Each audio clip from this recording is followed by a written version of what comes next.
It's that time of the week where we look at the situation with the options, with the holdings, and the overall AUMs. Obviously, I'm recording this at the point where King's video has gone out on the change of strategy, more than likely. So we will be continuing to track the funds. Obviously, there'll be more alignment to the puts now than the calls. But note the strategy does allow them to write calls up to 10% out of the money as well. I'm going to do a separate video talking about the differences. I already did a kind of high level video, so go check that out on the channel, but I'll do a more sort of specific one around the moneyness of options, etc. So it will kind of be a little bit more clearer for people how they work and what the implications might be of this strategy. There's still a few bits we don't know in terms of how they're going to achieve that 25% for the existing funds and for the new funds, etc. So they're exercised. Do they take the underlying on, etc. As soon as we know more, I'll let you know. We are separately going. King's going to the New York Stock Exchange. I'll be traveling towards the London Stock Exchange to meet with Octave and team. So I'm hoping that I can gather a bit more insight into what's happening going forward. Okay, so back to the video, guys. In terms of the positions, no great surprises in terms of puts. So the QQQ and SPY. There might be weeklies of these coming in the next tranche. So that will be interesting to watch. I think that will be a little bit better. I still feel like the zero DTEs, they do have the potential to outperform. We've seen that with QDTE in the US. So I'm hoping to get a bit more detail as to understand why these are performing the way they are. Okay, let's start off with Tesla. So we have a strike price of 340, and the underlying is at 322. Amazon 220, and we are still at 4.5% out of the money. Google around 5.5%. Meta 4.5%, Nvidia 4%, Apple 4%, Coin 4%. Now, Coin is interesting because we went way through our strike, which might impact the number of shares that we trade on. But we'll look at that when we look at the holding section. We'll see what impact that's had. Microsoft 3%, gold 4%. So that was all of the positions for income shares. So again, still pretty good situation in terms of that it's still sticking to the 5%. But obviously we know if that's going to change. Whether that changes when the new funds get released or whether that gets changed afterwards, we'll have to wait and see. Okay, let's look at the price charts. This is where we look at the kind of movement over the week between all of the funds. And we'll see what impact, if any, the current situation in the Middle East is having on some of these ETPs. Okay, let's start off with Alphabet as always. Okay, so we're down 4%. Alphabet's down 5%. That's not good, unfortunately, for Alphabet. Let's look at Amazon next. Okay, so Amazon's down 1%, we're down 3%. Okay, again, not great. Let's look at Apple next. Okay, fall up 2%. So Apple needs a bit of recovery, is the poor performer right now. But it's good to see it's up 1%, so that's good. Coinbase now. I suspect we're well behind on Coinbase now. But let's see.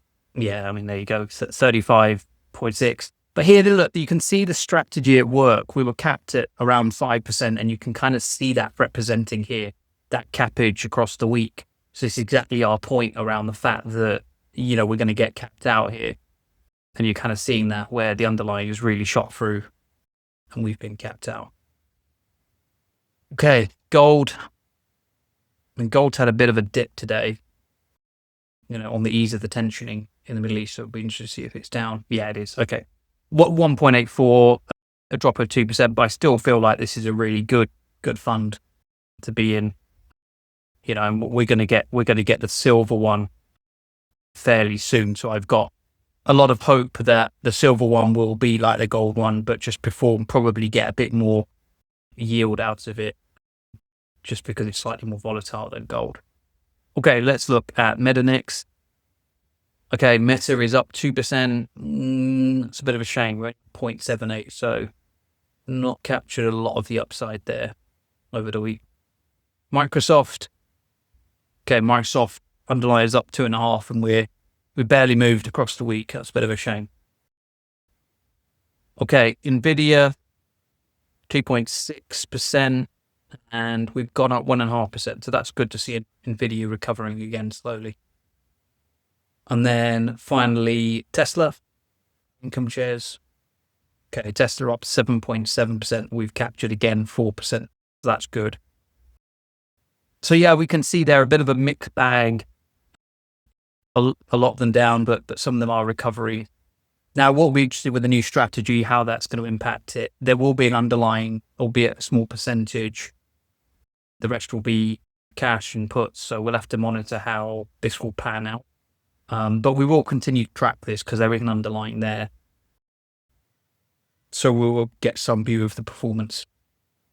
I think with the puts, it's going to be a lot more important around the total returns and the distributions. All right, let's take a look at the YMAP now, or here, the YMAG.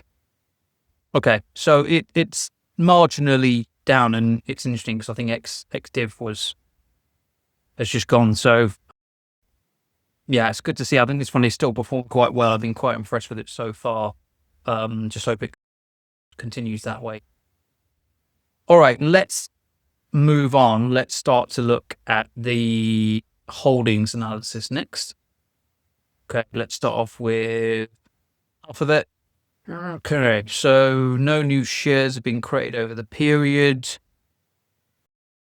1.1k in cash.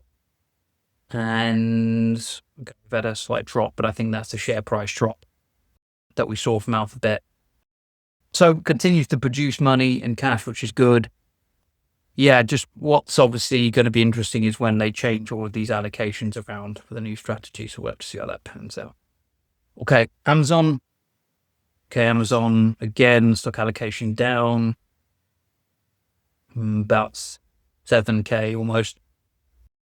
Not made much cash there, despite the number of contracts. So we are currently experiencing quite a low volatility in the market right now. So I'm not greatly surprised, to be honest. If the premiums drop again, I wouldn't be too surprised. But, this is part and parcel of options. He's going to move around a lot, particularly on the single stockers. Okay, so Apple, we saw that it had a recovery in the share price. Doesn't eke out much premium, to be honest. Not much volatility, and new shares have been created over that period.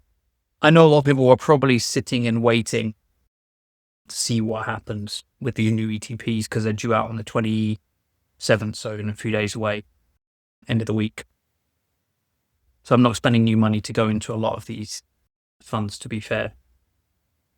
Okay, all right, stock allocation gone up quite significantly due to the jump in coin's price. That 5% that we looked at made a hell of a lot of cash. And that is just because of the vol. So it'll be interesting to see what the payment is. I think the payment might be pretty decent looking at that cash pile. What's our typical? So we had 468. Okay. Wonder if it's to our lower end, isn't it?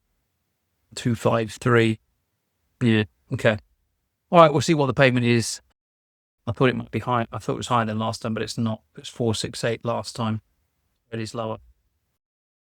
Shares Delta. Obviously, we blew through our strikes. So no great surprise there. Unfortunately, we lost 3,697 shares. So that's unfortunate. The 36, almost 37 contracts are lost for the week. It's a bit of a shame. Meta. Okay, Meta. Okay. Bit down the stock allocation. 2.5k in cash and no new shares Delta there.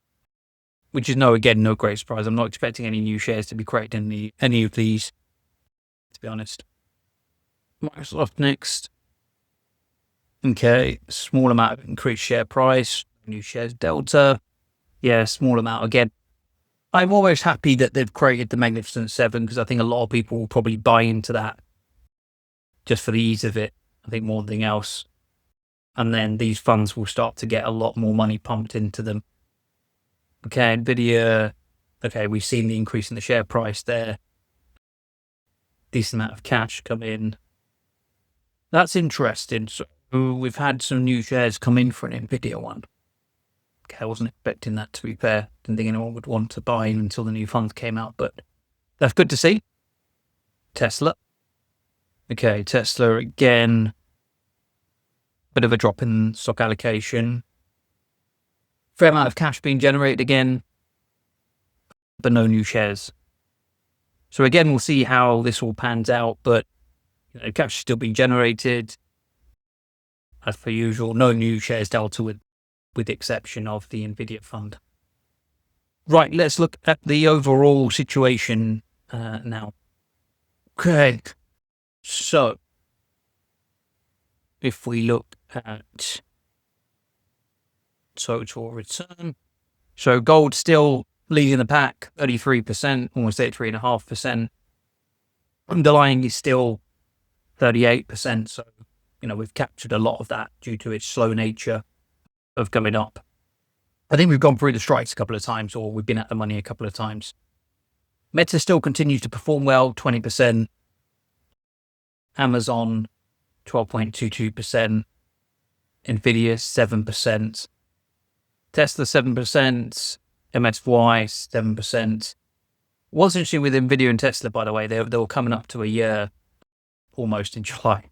It's ironic they've changed the strategy almost a year in for those, but GUI, 6%, QQY, 5%, SPYY, 4%, and Coin, 4%, and Apple, negative 8%. So that's really struggling now. But obviously these other ones that form the Mag 7 will obviously come together. So we'll see how they all perform as a pack, because they own the underlyings of each of these ETPs. So that'll be very interesting. So there you go, guys. So that was the overall positions. A bit of a mixed bag, I think, across the board. But volatility is down, so that is going to impact premiums, unfortunately, right now. All right, I will catch you on the next one.